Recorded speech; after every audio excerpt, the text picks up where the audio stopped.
Hey guys, welcome back to another episode from UDCYD.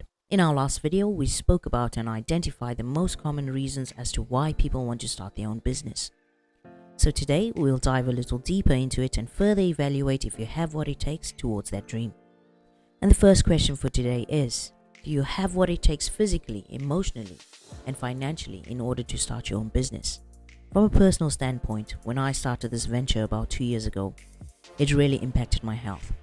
Not only did I gain weight from the long working hours and obscure eating times, my sleep pattern completely changed. I would and still sleep less than most and go for about 8 hours straight each day. Not only do I have obligations to my business, but also to myself, my partner, and the bigger scope of society.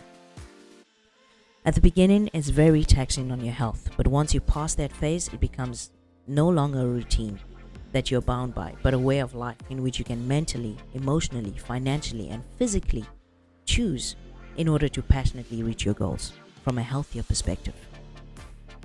The next part is all about time management, and the question arises, are you able to sacrifice your weekends and holidays for about a year or two in order to build a strong foundation that won't crack under pressure for your business?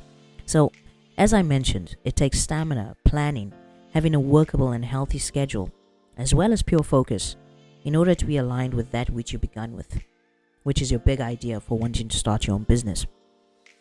I will be brutally honest with you.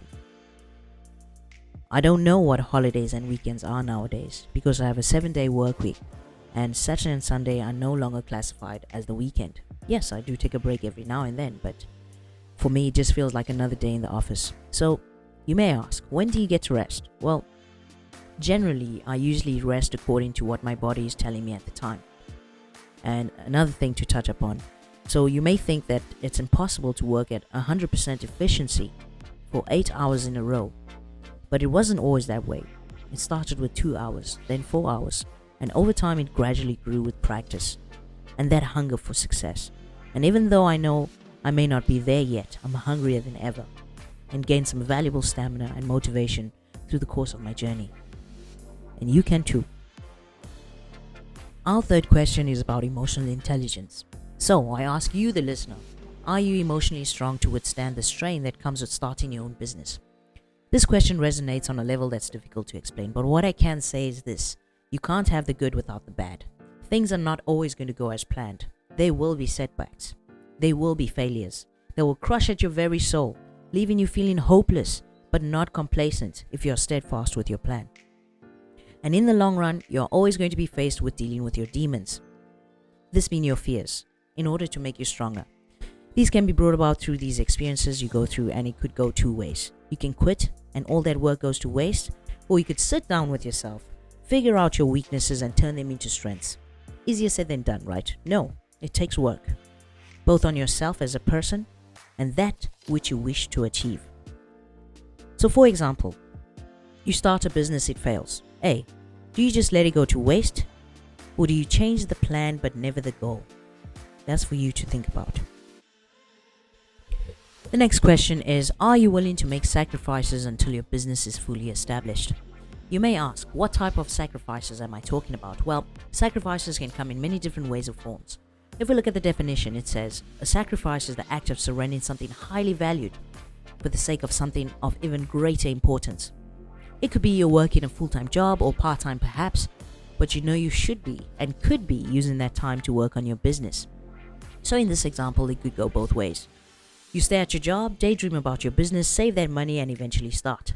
This would be the wise choice, but also consider the delay, because the feeling of owning your own business will grow each day you go to work until you do it, or it just becomes another figment of your imagination. The next part is you leave that job, start your own business, and when the strain kicks in, so does doubt, and you allow it to persuade you into thinking you've made the wrong choice. So knowing exactly what sacrifices you have to make before starting your business is very useful and helpful. It's a pity that the struggle really cannot be put into words to describe what it really takes to start, manage, and develop your business into a successful one. Our last question touches on support and risk.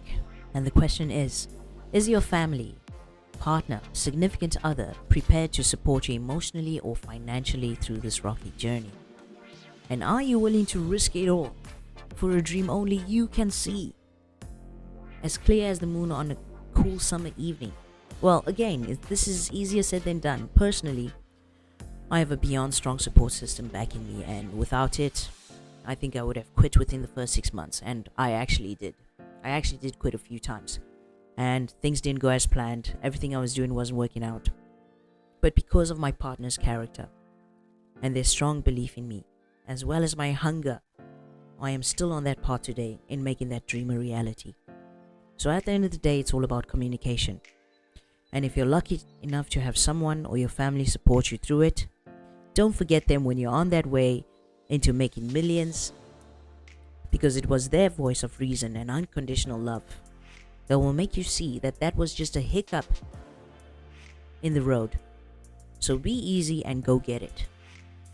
Thanks for watching, guys, and listening, and I hope this was useful. Do catch us again for another episode as we dive into our next topic and assess the feasibility of your idea and finding a niche. Take care for now.